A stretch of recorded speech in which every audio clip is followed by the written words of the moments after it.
Voilà, c'est ça. Il est mort à 62 ans seulement. Alors, donc, Pompidou, qu'est-ce qu'on peut dire? Alors, donc, pendant l'élection présidentielle française de 69, donc il est assez largement au premier tour, donc à 44,47%. Ok. Le nom de son adversaire, c'est Oui, c'est Alain Poher, donc, Alain Poher, ok. centriste, qui fait partie du Centre démocrate, mouvement politique français de centre droit. Et donc, au second tour, donc, nous avons Qui a Pompidou qui lui-même été gagne. président de la République, même s'il n'est pas... Comment? Qui a lui-même été président de la République. Oui, voilà, par intérim.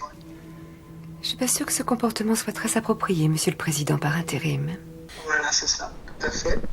Et donc, Pompidou, pardon, gagne avec 58,21%, assez largement. 11 Super. millions de voix pour lui au second tour. On note quand même qu'il y a eu une hausse de l'abstention parce qu'en fait, au premier tour, Jacques Duclos, qui était le candidat communiste, a eu quand même 21,27% des voix. 21,27% des voix. Ok. Donc, ce qui C'est est pas quand même mal. assez, C'est même... assez conséquent, on va dire. c'est plus Et que tous les candidats de 2002. voilà, c'est ça, ouais. Et donc, il a déclaré, donc, il voulait pas choisir entre Pompidou et Poher. Il a dit que c'était bonnet blanc, blanc bonnet, donc qu'il fallait s'abstenir.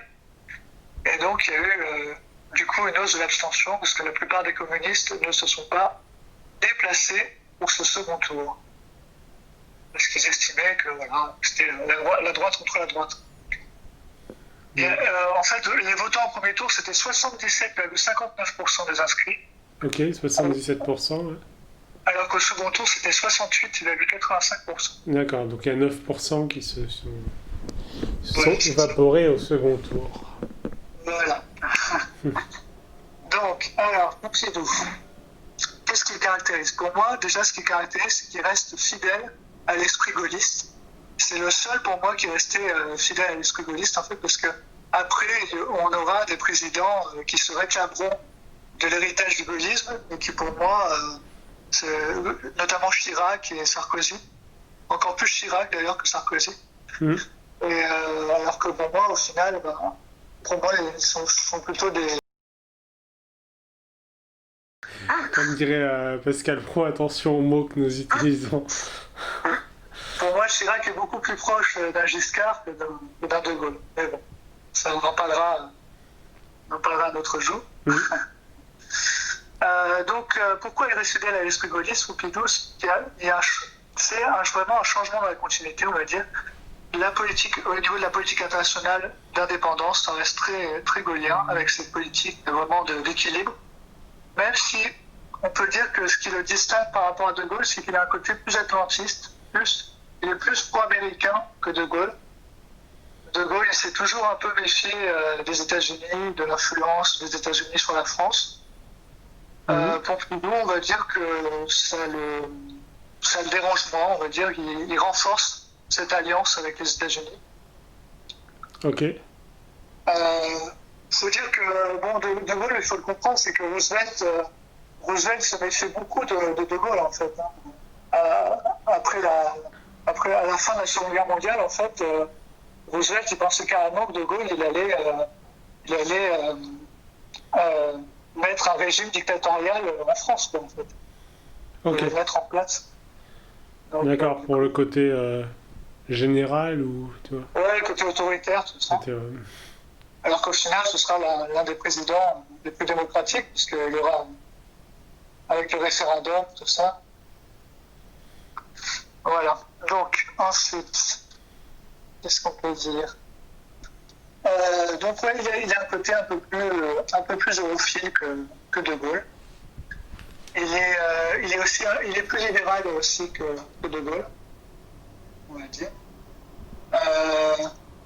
Alors, qu'est-ce qu'on peut dire? Alors, donc sur la scène internationale, Pompidou continue la politique de l'indépendance tout en l'assouplissant, notamment à l'égard des États-Unis et de la Grande-Bretagne, dont il accepte l'entrée dans la communauté économique européenne, c'était une organisation supranationale créée en 1957.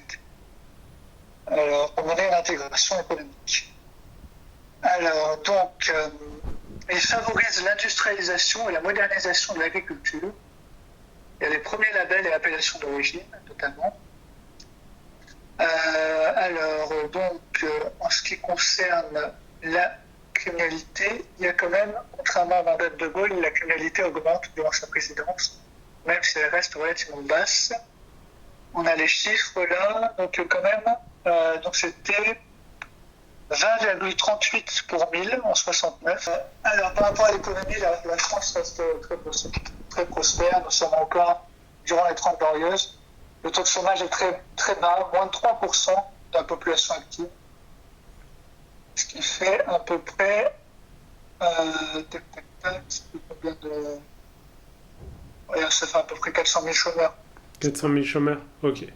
C'est pas énorme, vraiment. Ouais, 421 000 chômeurs, c'est ça, en 73. 2,7% de la population. 421 000 chômeurs, ok. C'est vraiment pas énorme.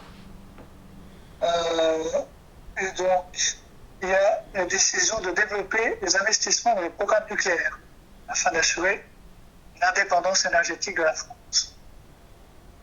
Voilà.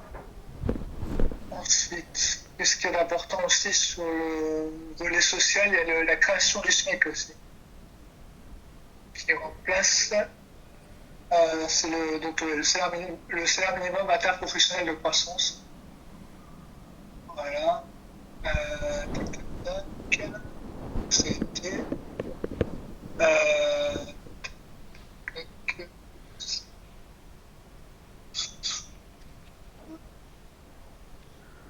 Voilà. Bon. Ok, bah du coup tu penses que tu peux conclure sur cette partie-là? Je vais conclure. Et mettre une note aussi, comme pour Giscard. Je vais mettre une note. Tac, tac, tac. Alors, la note, je mettrai.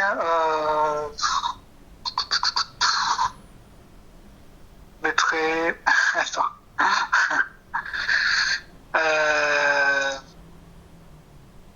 15,5, on va dire. 15,5? Ok. Ouais, on va dire 15,5. Voilà. Je pense. Bon, c'est toujours dur de faire des prédictions, mais je pense qu'il aurait été réélu. Ok, ouais, s'il avait été, oui. D'accord, et donc il aurait pu faire 2 septennats.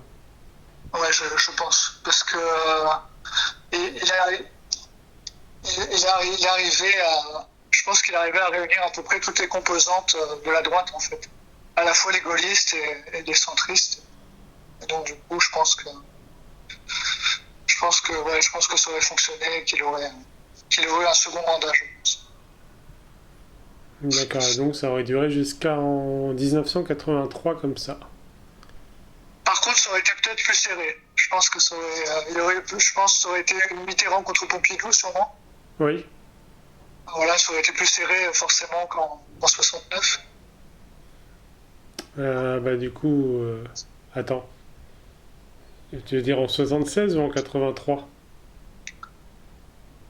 Non, je veux dire pour sa réélection, parce qu'il avait eu 58% en 69. Ouais, 50,8%. Non, 58. Ah oui, ça aurait été plus serré, oui, bien sûr. En 76, je pense que voilà, ça aurait peut-être été 52-48. D'accord, mais du coup, qui aurait affronté Mitterrand en 83 après? Ah, ouais, là, c'est une bonne question. Peut-être Giscard. Giscard, du coup, ce qu'il aurait. Ça aurait peut-être été le tour de Giscard. Ah, bah oui.